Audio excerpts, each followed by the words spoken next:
and they can reach me in my house, then what do you think I have to do? I have to prevent that arm from reaching me, or I have to make my walls very strong. So the Qur'an wants us to do what? To hold on to it. The people of Israel, the children of Israel, and other nations before were told that they're tantamount to nothing. I would love this community that is called Muslims to honestly sit down with pen and paper and see what makes them Muslims. To see what makes them Muslims.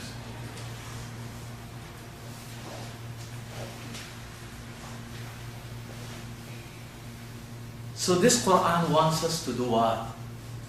To hold on to it. This is the time of the year, a month, where you will find people reading this Qur'an with such a velocity, with such frequency, that if you visit the masjids, and maybe some of them in 2 days from now on, you will see they will go and overnight in the masjid. Although this Qur'an didn't tell anybody to do that. And they will impose on themselves restrictions and regulations. And all about it is doing the same things they've been doing outside. Nothing new. Imagine if every community had 10 people who dedicated themselves in this month that is considered holy, and they come out with flying colors. They will be assets to their community. Then that in itself will be an impetus to attract more people. But if we keep doing the same rituals day in and day out, and don't hold on to the Qur'an in essence, in value,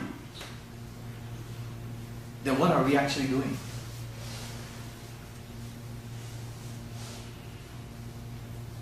There were people before the Prophet, and at the time of the Prophet, and at the time of Moses, and at the time of Jesus, who had no social role in their lives, like many of us.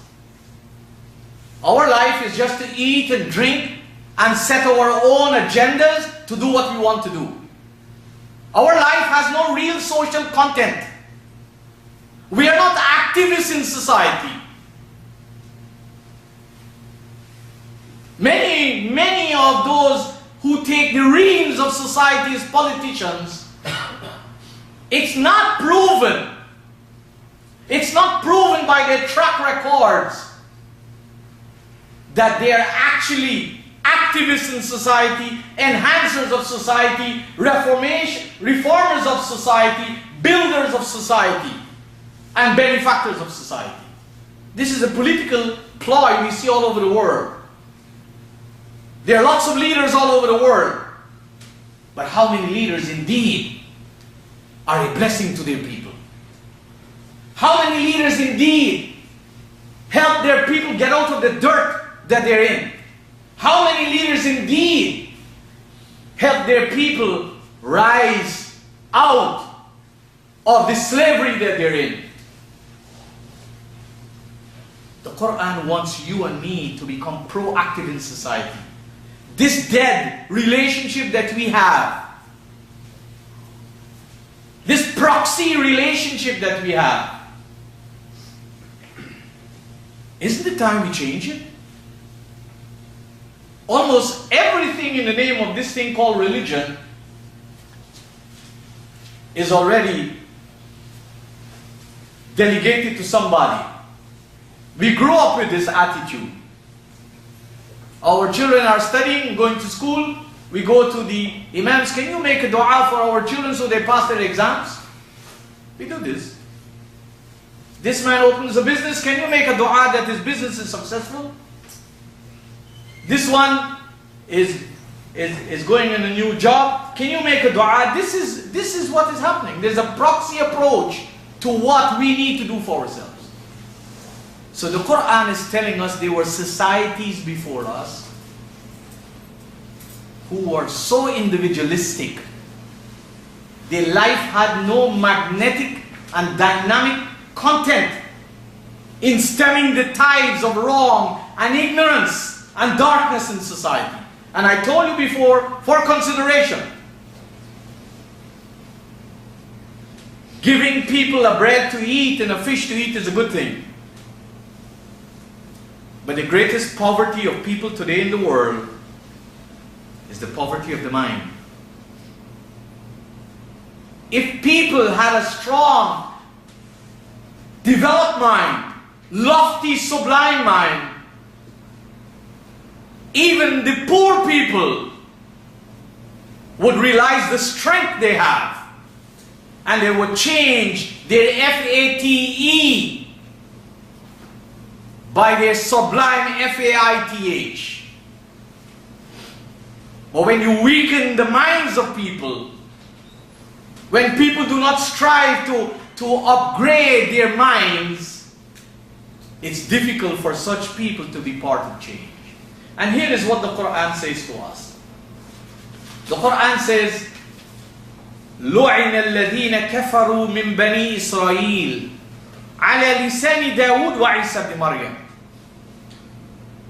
That if you study the teachings of Dawood and Isa, may their memories ever live on, especially with their works, they condemn the people who felt they were good people, or felt that they had no role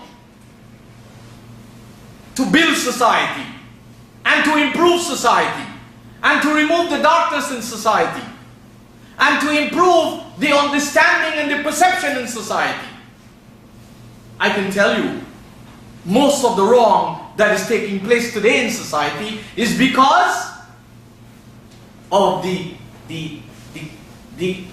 perception and the misunderstandings and misconceptions of what life should really be and what divine guidance is all about. So Isa and Dawood, they used to tell their people very clear, this is not what divine guidance is all about. Because the basis of their reference was ذَلِكَ بِمَا عَصَوْا وَكَانُوا يَعْتَدُونَ. So there were two things. These people used to disobey, they used to flout openly the divine guidance, and they used to transgress on others. Something that is famous in our world. Transgression seems to be a norm in many, many situations. كانوا لا يتناهون عن المنكر فعلوه. And the fact that there was munkar, and there is always munkar in a society devoid of guidance. And what is munkar? Nakira is an Arabic verb. Those who study Arabic language, they will know ma'arifa and nakira. But if you study the verb of munkar, munkar comes from the verb ankara. Ankara, which really comes from the verb nakira, and those are the root letters. And you know what it means? If you go back to the Arabic base, nakira in Arabic can be translated in English to be non-definite, meaning indefiniteness.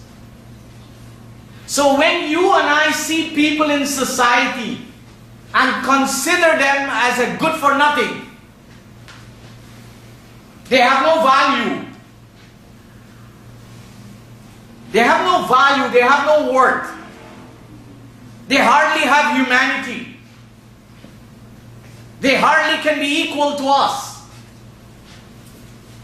Then it is a recipe for doing wrong to them. And almost all the wrongs that people do today, it is done to people in society. And that's what the Qur'an is saying. كانوا لا يتناهون عن منكر